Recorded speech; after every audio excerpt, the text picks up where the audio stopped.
Hello and welcome to my Game Week 27 watch list. Starting off with the keepers, we have Pope in the premium bracket that gets a small upgrade, with the Manchester City game out of the way and Newcastle still being one of the best, if not the best, defense in the league, even though they have been underwhelming a bit in the past few weeks, not gonna lie. Pope is the option to go for from the premium goalkeepers, in my opinion. Moving on to the 4.1 to 5.3 million bracket, Raya still the standout. Two double game weeks in the next three game weeks, so yeah, excellent option. He makes saves, so if he keeps a clean sheet and makes 3 or 4 saves, you're looking at bonus points as well. So I really like David Raya. Kepa, still a good option. The fixtures are looking decent, and the same argument stands for him as well as Raya. He makes saves, so you're looking at bonus points and those massive hauls if he does keep a clean sheet. Ramsdale gets a small downgrade. Arsenal have been a bit leaky recently, and there are just better options than Ramsdale, especially considering that he takes up an Arsenal spot. So just from a structure point of view, I would avoid Ramsdale for the time being. De Gea gets a small rise. Um, he does have a blank in 28, but he's also a keeper who can make saves, and I really like that. The price is um, just a bit steeper than Raya's or Kepa's, but look, if you want to bank the United defense for the foreseeable future, I think De Gea is a solid option. The rest of the keepers here, I just really wouldn't consider. As you can see, they're all in the red. And in the 3.9 to 4.0 million brackets, we have a new option that emerges, and that is Steel. Especially considering that he has two double game weeks in the next 3 game weeks, uh, at 3.9 million. I think he will keep his place at least for now. So until he drops a howler or you know gets injured, I think it's his spot to lose currently. And at 3.9 million, you're not risking much. Yes, it's a goalkeeper transfer, but if you're looking for a goalkeeper and you have someone to cover for game week 28, I think he is a very good option. The only reason I haven't put him in the same bracket as Raya is due to the fact that there will always be concerns about of course Sanchez coming back into the starting lineup. And yeah, that's pretty much it for the goalkeepers. Moving on to the defenders, Trippier still remains at the top. I mean, goals, assists, clean sheets, bonus points, he's got it all in his locker. James, unfortunately for FPL players, Chelsea are through in the Champions League, so he's bound to get rotated, coupled with his injury problems. It makes him a risky option, but we know the upside is there, especially with the fixtures looking very good for Chelsea in the future. So definitely an option to consider. Next up in the 4.6 to 5.2 million bracket, I have downgraded Ben White, even though he did come on and score, got a good amount of points from the Bournemouth fixture. However, I just don't like the fact that Tomiyasu started, so there will always be that bit of doubt with White that he might not start, and yeah, wasting, let's say, an Arsenal slot on a player that might not start isn't the best move in my opinion. So I would prefer getting Gabriel and Zinchenko. If you have White, uh, you know he might of course start all the games in the near future, and you might be okay. So I wouldn't be in a rush to get him out, but there is some doubt. Me, Estupinian, Dunk still remain good options. You can couple me with Pinnock and Rico Henry, of course, if you're looking for a cheaper way into the Brentford defense, which might even be a good thing to do because it's not like me offers that much more attacking threat than the likes of Pinnock or Rico Henry. So yeah, Brentford with the two doubles and with a game in the blank 28, of course, should be on our radar. Shaw, Varane, yeah, still okay options if you have someone to cover for them in 28. Dyer Davies, the fixtures are good. However, Spurs are just not a reliable team at the moment. Badiashile, with Fofana back, there's more risk of rotation currently, especially if they stick to a back three. Cucurella can also play there, and I mean, if they play with the back three, there's more center back slots for Badiashile to slot into, so it might actually be a good thing for him. But yeah, they do have options at center back, especially if they play two at the back. Koulibaly and Fofana could play there. However, Badiashile not being registered for the Champions League is a plus, definitely, because around those Champions League fixtures, you'd imagine that Badiashile does start. The City defenders, yeah, risky propositions with not much upside currently, so I wouldn't go there. In the 3.9 to 4.5 million brackets, Botman actually gets a rise. Same reason as with Pope.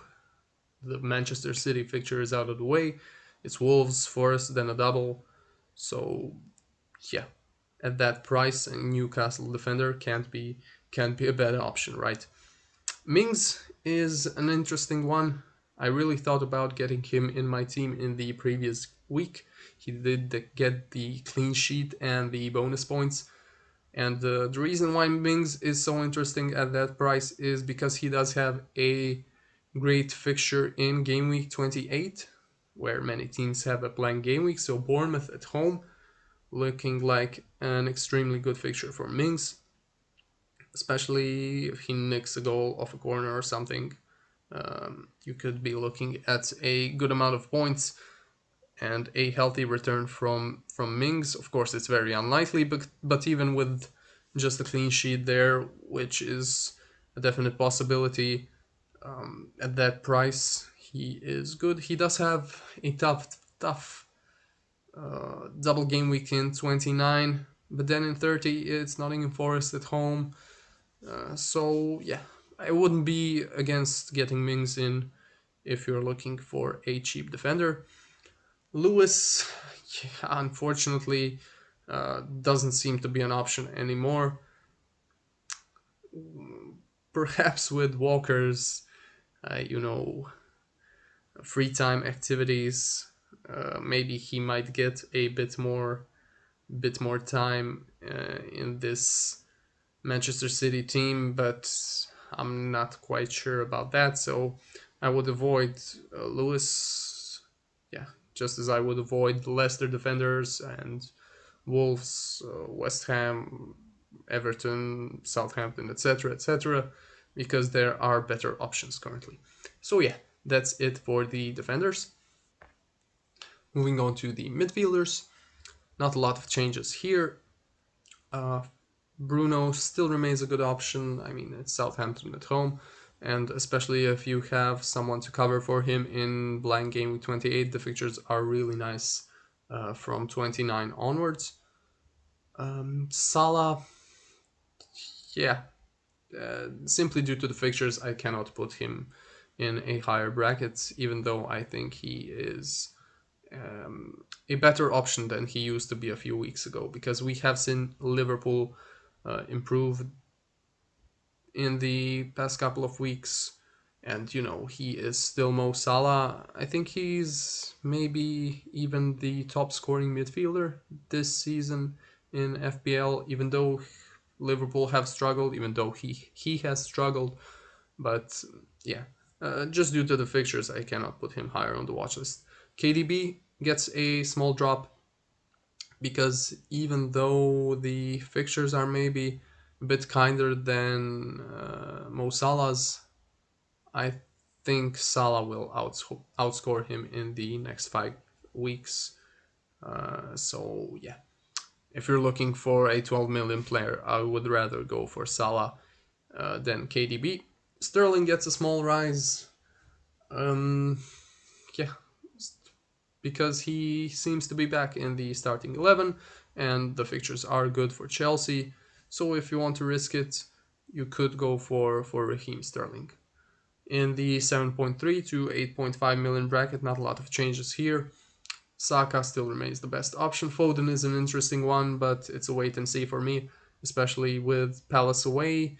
And City do generally struggle against Palace away, even though Palace have been very disappointing this season. I wouldn't be rushing to get City players in against Palace, especially with a blank in 28 and Liverpool in 29. In the 5.2 to 7.2 million bracket, also a couple of changes. Odegaard, Rashford still remain at the top because I still believe they are great assets. But Mitoma is a new addition to this bracket, of course, because his price has risen a bit in the past couple of days. And McAllister, I have to admit, a player who I overlooked in the previous watch list, or actually maybe I have mentioned him in the previous watch list, but he wasn't actually on the watch list. So yeah, not just due to the fact that he got, I don't know, 12, 13 points in the previous match. It's also due to the fact that his underlying stats, have been absolutely incredible in the last few games. He's of course on penalties, and yeah, an excellent option. And it's a really tough decision to make which Brighton midfielder to go for. Uh, they all have their pros and cons, but yeah, you can't really go wrong with any of them. I expect uh, March, Mitoma, and McAllister all to get a healthy amount of points in the next few game weeks. And yeah, in the 4.1 to 5.1 million bracket, also a new addition. It's Manor Solomon, who scored, I think, 4 games in a row, or maybe even 5 games in a row, or not scored, but he got a return. Although I do think he's scored in each of them. So yeah, I mean, he is a very interesting player. Uh, Unfortunately, it's Fulham, but 4.9 million is a good price. Arsenal at home currently, and then a blank in 28. But the fixtures after that are great. So if you're looking for a differential in game week 29, unfortunately no double game week, but Bournemouth away is almost as good as a double game week, and then it's West Ham, Everton. So one to keep an eye out for is Manor Solomon, and Bailey also drops on the watch list because yeah, he just hasn't been starting, and even though he is at a tempting price, and he might get the game in game week 28 against Bournemouth if he puts in a good performance in the next game. Yeah, has to get in downgrade because of course he is not a starter currently in that Aston Villa team. So yeah, that's pretty much it for the midfielders. And rounding off the watch list with the forwards, of course, we have Haaland and Kane at the top. Not much needs to be said there. There is, of course, an option to dump Haaland. As I've said, Crystal Palace away is a game in which City have struggled a bit in recent times. Um, and then it's a blank, and then they don't double actually in game week 29. So you could go without Haaland, but I guess most of us have value tied up in Haaland. So you would be losing money if you want to go out of Haaland and then you want to bring him back in. And yeah, it's Haaland. I just can't. Unfortunately, I can't. I can't downgrade him from the watch list. Kane, looking like one of the standout captaincy options in game week 28. So definitely a good player, even though, as I've said, Spurs are a very inconsistent team at the moment. In the 6.0 to 7.8 million bracket, also not a lot of changes. Tony still remains the best option. Two double game weeks, and sandwiched in between them is the Leicester at home game, which also looks like a game in which you can captain Tony. Watkins, a very interesting option. Also a player worth considering for the captaincy in game week 28 because it's Bournemouth at home, of course. So yeah, the double um, might not be the easiest double, but yeah, after that it's Nottingham Forest at home. So in the next 4 game weeks, Watkins has some good fixtures and is the best option in this bracket, not named Ivan Toney, of course. I've added Havertz to the watch list. He's back. If he's on penalties, he becomes a bit of a more appealing option. I still prefer Joao Felix a bit, but the problem I have with the Chelsea forwards is, of course, Chelsea haven't been scoring goals, and Felix and Havertz aren't what you'd call natural finishers. So, yeah, if Chelsea do, for example, win by a couple of goals, it wouldn't be a massive surprise not seeing Felix or Havertz on the score sheet. That's my problem with the Chelsea attackers.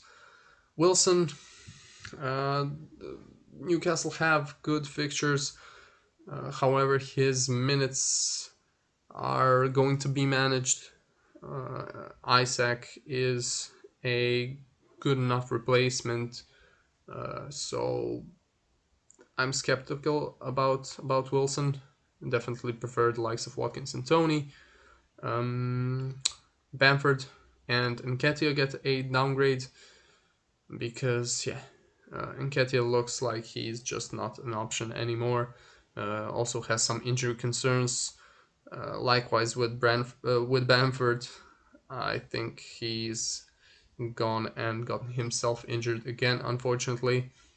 So yeah, not really options to get in. In the 4.7 to 5.9 million bracket, Mbomo gets a small upgrade. Um, the reason why he isn't higher on the watch list, even though the fixtures are looking great, is because uh, there's just a superior option in Ivan Toney. Even, for example, if you have to take a hit to get the money to afford Tony, I would definitely do it because he's just a better option than Mbomo. And do you really want a Brentford double up when the likes of Kane and Watkins and Haaland are available? You might, but he's not the talisman of the team. That's my problem with him, and might even be rotated for one of those games.